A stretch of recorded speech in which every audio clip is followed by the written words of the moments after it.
Now, we have one more speaker that was going to come up here, Ken Brown. If you don't know Ken Brown, he will come up here and tell you about what you can do with your money if that's what you're looking to do. And believe me, I've known Ken for a while, and he's a great guy, so please, Ken, come up here and talk to these folks and tell us what you're all about.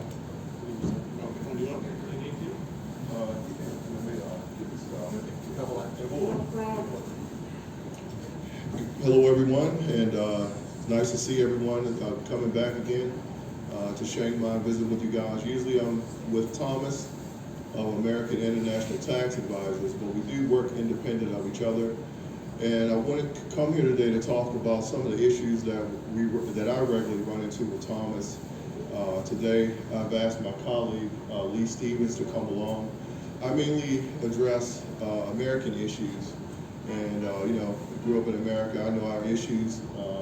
So I've asked Lee, my colleague, to come along to speak about some of the differences that we run into with maybe being domiciled and different issues, you know, being here, are you domiciled? You know, some people aren't aware of what you might face. But also a big issue with talking about wills and just in general estate planning. So we have our hands in a lot of different baskets and stuff, but we'll talk briefly about those things as we go forward. So I'll ask Shane, Shane told me the clicker was here. And Lee did insist that we wore ties today, you know, but I told him I think jackets were enough, you know, so. But the rear table insisted that I needed a tie, so anyway. So again, I'm Ken Brown. Basically, I don't know if you know the story how I ended up here. Thomas Carden of International Tax Advisors was running into a lot of issues that Americans were having as expats in Thailand. He spoke to our CEO and basically recruited me as a financial advisor. I was living in Abu Dhabi. I lived there for 6 years. And I was able to move to Thailand just 3 months before COVID. So, you know, I just made it in the door and get ready to celebrate 4 years being here with you. I'll let Lee tell you a little bit about himself. Is it okay? Yeah, so my name's Lee. I worked in the UK for many years, HSBC. Then I moved to Hong Kong, 2001. Started working with expats living overseas. 2015, I was asked by my company to come over to Thailand. We had a couple of guys leaving. They wanted me to steady the ship, so I come to Thailand. Loved it, never left. So my home is now here. I specialize with UK, particularly with regard to estate planning, wills, taxes, property in the UK. So we do international property for buy-to-let in the UK, which can generate its own problems for people when they've done it. It's a great thing to do, but you also have some tax issues and some ownership issues. So today, we kind of have to play. They say there's two things in life that are certain. One's death and one's taxes. We get to talk about both with you today. So we do work with Business Class Asia. We're based out of Hong Kong, our parent company, which is our Business Class Group. And we're celebrating 15 years of our existence. We're located in Bangkok, even though we ping to Chiang Mai regularly as well as Pattaya. We actually saw somebody saw us in Pattaya as well. So. Got some groupies from Pattaya who follow us around. So we're regularly seeing, you know, getting together with expats as well as some of the YouTubers. We've done a couple of videos talking about that. And we also have some pension providers, Sateria, and to help manage your assets when outside the U.S. and the U.K. And also Platinum Financial Services, which handles some investments out of our Hong Kong office. So that's basically, we're celebrating 15 years. Glad to see that. We're basically going to talk about estate planning, wills, and we'll try to move quickly through this stuff. You guys don't fall asleep, but we'll save the questions to the end. But if you have something pressing, we can come down and answer a question for you today.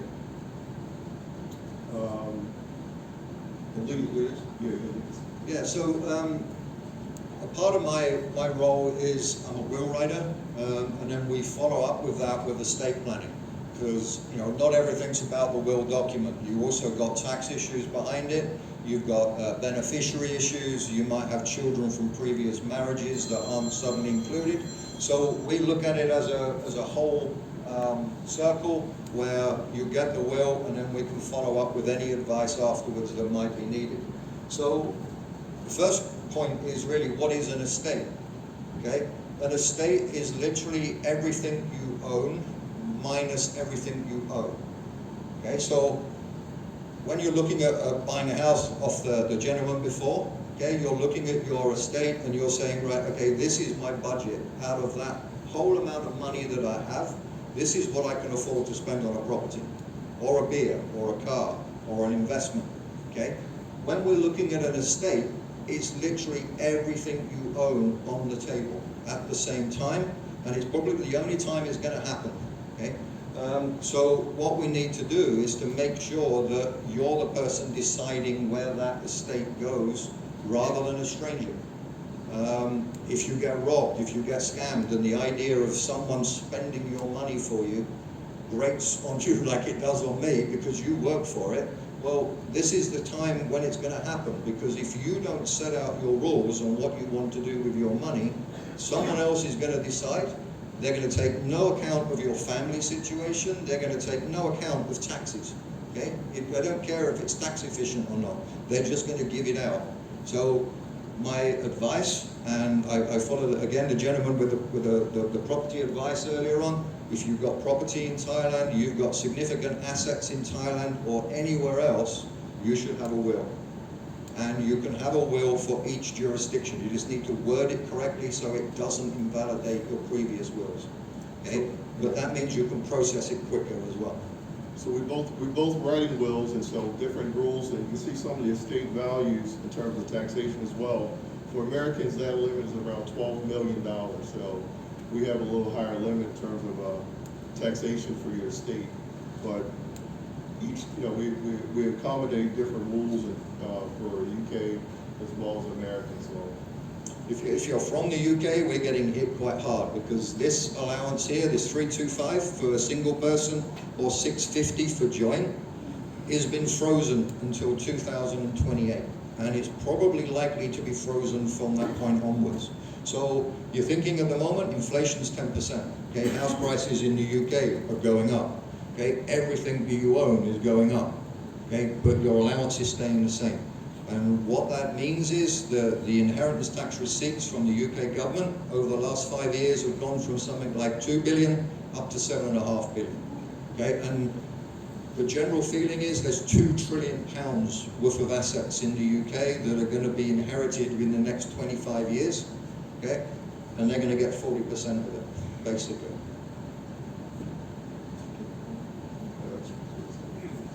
Okay, so you want to go?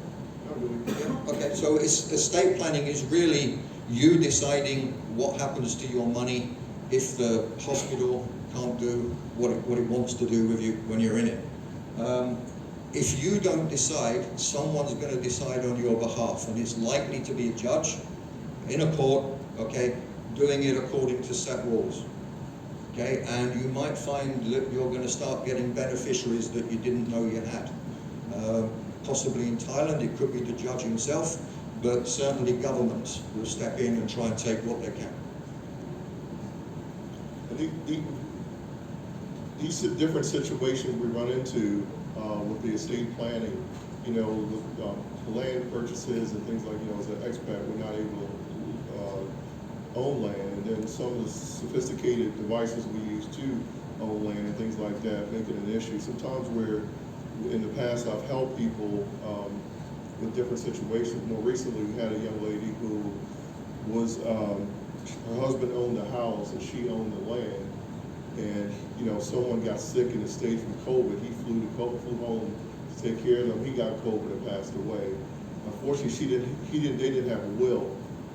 So in Thailand, you're not guaranteed to, a lot of times it's not even your wife, guaranteed to get the property that might be in your name, because of the will structure here in terms of, you might get 50% as even the spouse, but 50% of the assets that she owned without a will, may go to, you know, her brothers and sisters as well as first the children and then brothers and sisters as well. So it's very important to get these things in place, you know, so you can avoid having those type of issues. So yeah, this is what Ken's been talking about, the intestacy rules. So it goes down a set list of people. So it goes to spouse, then dependents, then parents, then brothers and sisters, and then nephews and nieces, right? And you get it in different proportions. So the wife that you have will probably never get 100%. They would only get a maximum of 50%, and then the other 50% will go to the children. If you don't have children, it will go to parents, and it follows on down the list. So it's kind of important that you do get a will in place to make sure that everything goes to the people that you want it to go to. Particularly if you're not married. So if you're living with someone, they have no legal right to anything that you own. Okay, so it's even more important you nominate your beneficiary at that point. And if you have children from other marriages, for example, you know, again, you need to make sure that there's special contingencies in place so they still inherit some of your money if you want them to. We can also accommodate a lot of these issues in terms of your assets, not just maybe a house, but also you know, money that you might have in you know, different situations. You may be able to we can accommodate you using our trust to provide you with stability in terms of what you want to have happen. You know, as you're, you know, you don't want anybody to get, you know, 10 million baht at one time. You know, in terms of making the assets last, you can put those assets inside of a trust and dictate how you want that paid out to ensure that that person is taken care of, and also those assets can be payable to your wife or love, you know, girl, significant other, and then once those, if God forbid if something were to happen to her, those assets can go back to the States or something like that. So there's different types of solutions that you can have in addition to a will. Okay, so who should have a will? Everybody over the age of 18 with assets, basically. If you haven't got one, you're letting someone else decide what happens to your money. Types of will you see here: single, if you're not married, okay, you can do a single will, joint will, couples, or husband and wife. A mirror will is literally identical, and it normally has a phrase in there basically asking the other person not to change the contents of the will. Okay, so for example, you do a will, you have children from a previous marriage, and you say, I want 70% to go to my wife, or 100% to go to my wife, and then when she dies, I want it to go to my children, right? And your wife does a will exactly the same. Okay, so she gets your assets, her will says when she dies, it goes to your children. Okay? She can change that at any point, okay? And it can go somewhere else, and it voids your children completely. And that's where the trust comes in, where we can offer the support to go, right, let's put some money in the trust to your children. They're going to get that bit, your wife can get 100% of the rest. Yeah? And you've already segregated it, it's not a part of your estate. Multi-jurisdictional, you can have one will covering everything that you own, okay? But what we would probably recommend is if you've got assets in different jurisdictions, which a lot of us have being expats. You may have some in your home country, you may have been in Hong Kong like me before, you've got some there, maybe you've got some in Thailand. We would recommend a will for each place, because you can process them all at the same time, okay? If you've got one will, you have to put it through one jurisdiction, seal it up, take it to the next one, do the same thing before you can take it to the third. And what that means to your loved ones that you've left behind is they probably got 2 years of dealing with your estate as opposed to 3 to 4 months. Okay, so depending on the wording, a will revoke any previous wills. Tells people what you got. Okay, if you've got existing wills and you have them, okay, questions to ask yourself: Do people know where it is? Because if they can't find it, you haven't got one, basically. Or the last one that they can find is valid. Okay? Do they know what you own? You know, if you've got offshore bank accounts, do people know about it? If you've got a house, different bank accounts. Okay?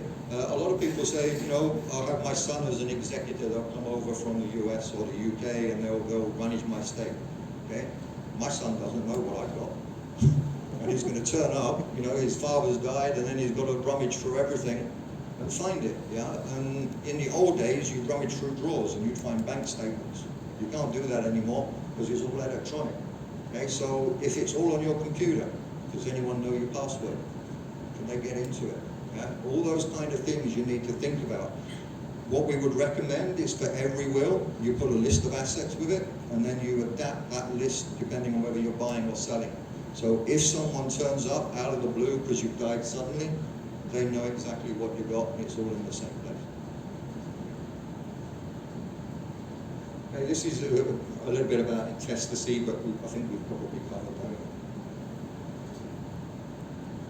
We've gone over this a little bit again, but it's the importance of, the mindset we have as expats a lot of time is that things are the same as we understand them to be or what way we grew up, but we have to remember things are a lot different. So to ensure that your loved one gets your assets, you really have to have a will. They're not guaranteed to get your assets 100%.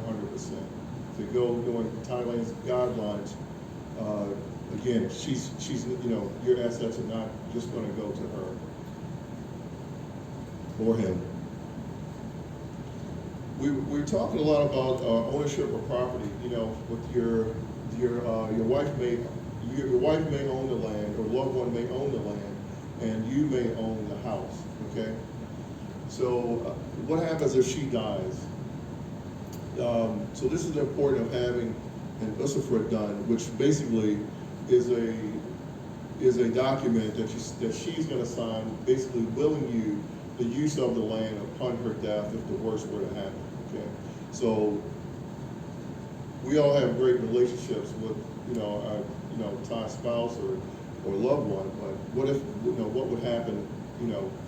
That may be different with the family. The family may want to take possession of the house, once she passes away. So you need this type of document to ensure that's registered with the land office that if something were to happen to her, that you will have full use of the land going forward.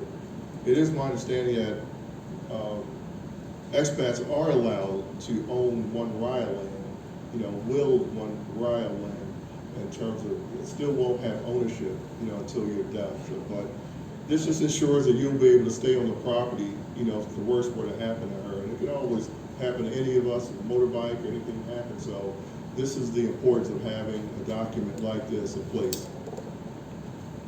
So the other alternative is when you're buying, you put a long lease in place. So the usufructs after purchase, the long lease before purchase. But again, it's worth talking to your agent or your lawyer about actually setting something like this up to make sure that in the event of your wife dying, you can still use that property. And write down the spelling of this, because I can never remember how to spell it, pronounce it.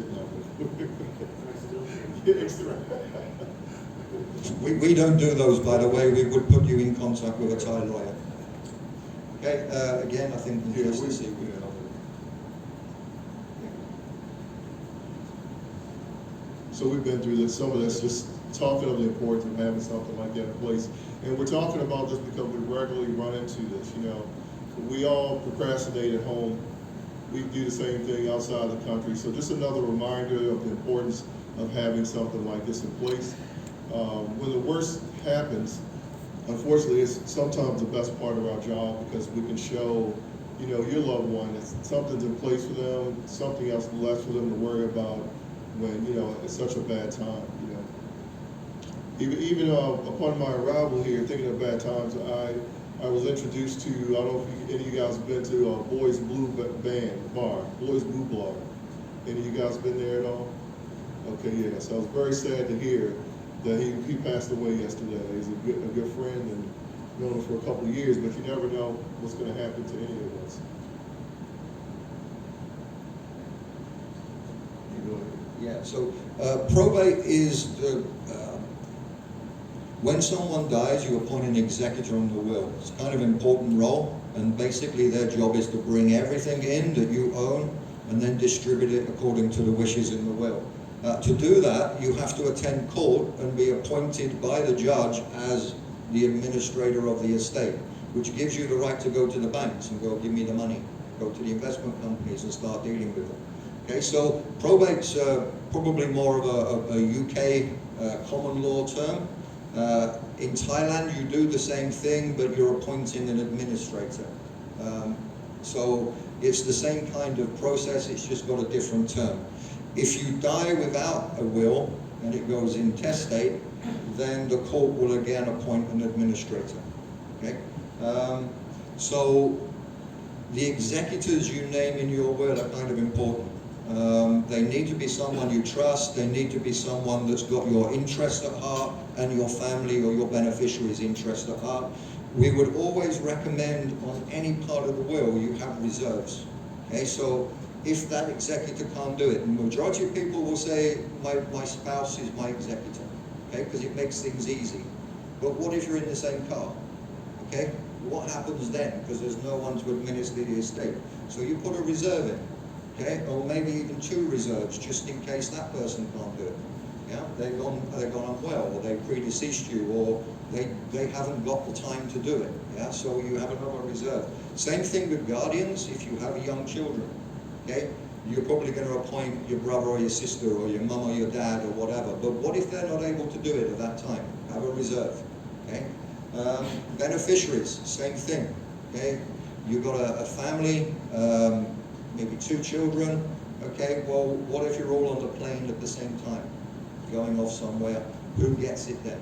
Okay, so these are the kind of things that we do as advisors. We always go, okay, well, what if that happens? What if this happens? And you make adjustments in the will to make sure it covers most eventualities, you know, and you take it to that one extra level, just in case. Probably not going to be needed, but you never know. Okay, so again, if you're going to make the job easy for your executors to get probate, have your list of assets with the will. Make sure he knows or she knows where the will is, where it's kept. Okay, all those kind of things. You know, put yourself in their shoes. They're going to turn up. They're going to start looking at your estate, and they haven't got a clue what you've got or where you put anything. Okay, so just tell people.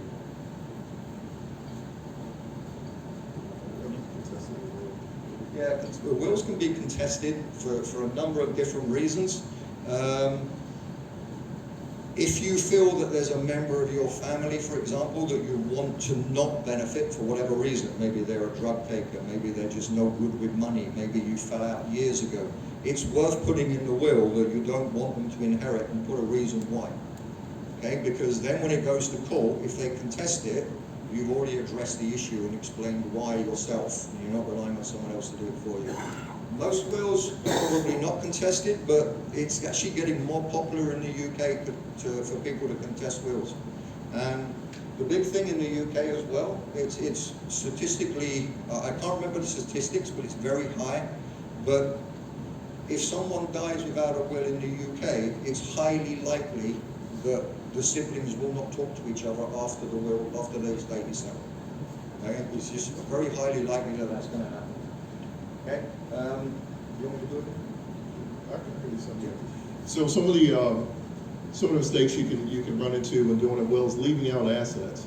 You can do a general will that basically just says all my assets go to this person and then this person and so on.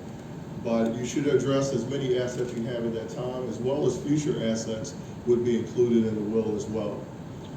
Maybe being too specific when describing assets, maybe something will change.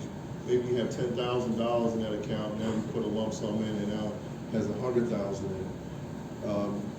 Not properly addressing, issues or people that should be accommodated in your will. What Lee was talking about is not addressing people that may be included or may not necessarily be included.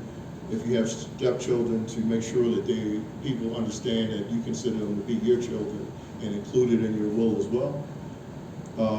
Not preparing for what will happen if your beneficiaries die before you, which is speaking about having multiple beneficiaries as well as executors and trustees for your account. Using somebody that may become invalid at some point later on, selecting inappropriate executors, failing to update the will if there is significant changes or something, maybe you have a separation from your wife or something along those lines, and changing the will after it's been signed and witnessed. Making a deal with yourself will. In Thailand, most cases it requires 2 witnesses to sign. Sometimes people have that mistake where they don't include that on the will. And not, of course, the biggest mistake is not having a will, but understanding what's going to happen if you don't have one in place. Sometimes we run into the issue where people, sometimes the wills are expensive, and sometimes people on a fixed budget, just have a conversation with us to see what you need to have done.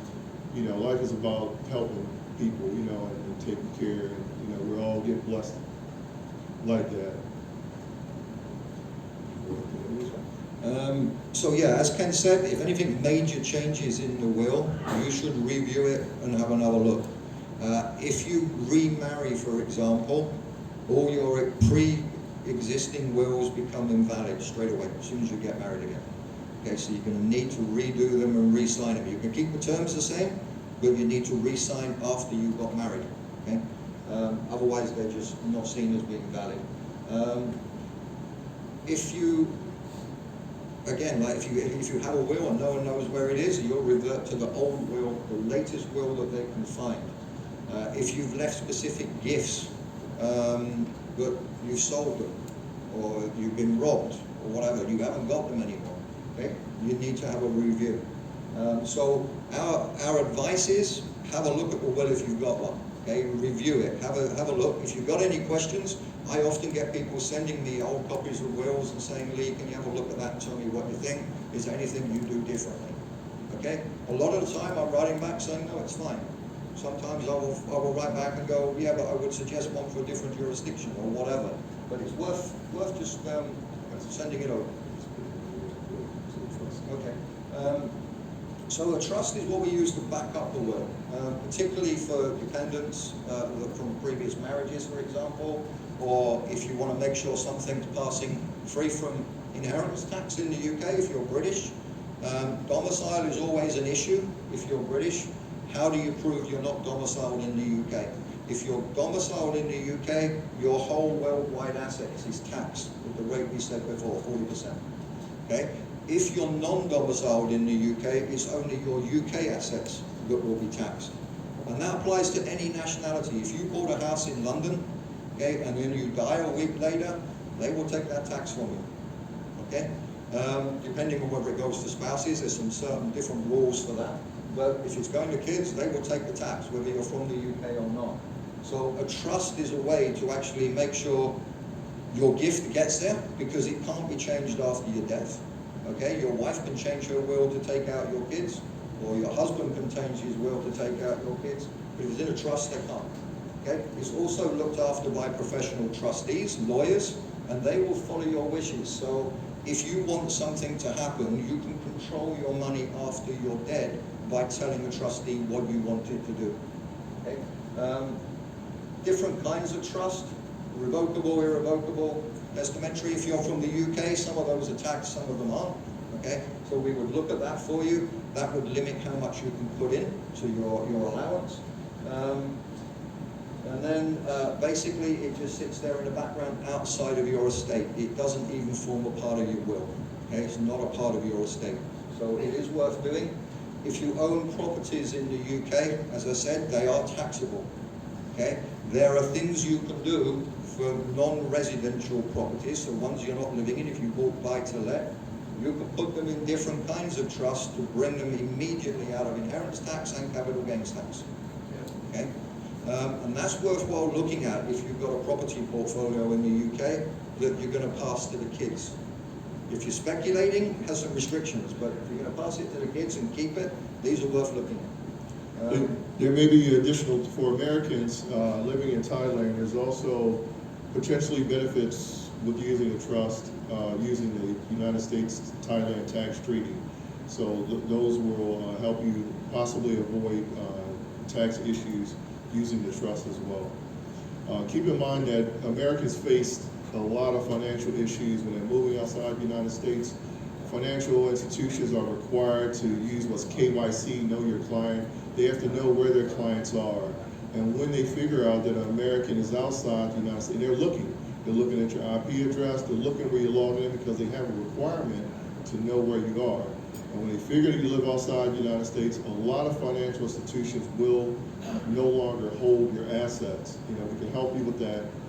If you have a Wells Fargo bank account in the United States, they will not keep your account. I don't care how long you've been with them, 30, 40 years, they're not going to keep your account when they figure out that you live outside the United States. So you can keep a U.S. address and you can avoid some of these issues, but if they ever, you know, if you ever mess up that security code or something, you have to call in and they ask you where you're living and you mess up and say you live in Thailand, you know, your account could possibly be closed. A lot of times when we advise American expats about this, oh, you know, I've been there so long and this is going to happen, and lo and behold, you know, you get a letter from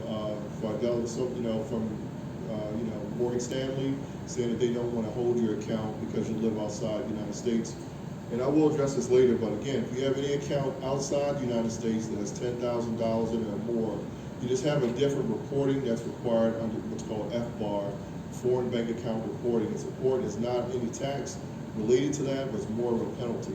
So the trust can give you additional taxation benefits for American expats. Ken, can I stop you right here? This all is very important information, and some of you may have some questions. One of my duties as program director is to ensure that this ends promptly at 12. And Okay. Ken promised me you only need 5 minutes. Well, okay. So, Okay, let's move quickly because I like to the domicile part is important too, so we'll move quickly through the rest of it. We got 1 minute. Let's see. This is what I was talking about, FATCA, reporting requirements, FBAR. Basically, I assist with opening bank accounts in the States, outside the States, outside of Thailand for Americans that live here as well. So succession of assets is what we're talking about with everything in general. So we can help you with retirement planning, the trust, international property, mortgages in Thailand now. So we can help you with mortgages, you know, that's pretty stringent qualifications, but there are mortgages that we can assist you with and qualify for. Tax and estate planning, we can do wills, family protection, we can do life cover for you, as well as some medical as well sometimes, business and asset protections. Stamp duty reclaim from the UK. From the UK, yeah. And that's basically it. So I think that's basically it. We're covering it. Our QR code if you want to contact us and our information. all right, Ken Lee, thank you so much. Thank you. And if you have questions, Thank you very much. Thank you. if you have questions for either Ken or Lee or anybody that was here speaking today, please see them after. They're more than welcome to stay around for a few minutes and answer some additional questions. And thank you all for coming, and I hope to see you next month. And The presentation will go up on the website and have links on the YouTube video and on Facebook. so if you want to watch it again or you need to share it with somebody, you can. And thank you again. We'll see you all next month. Still 2 minutes early. Not according to my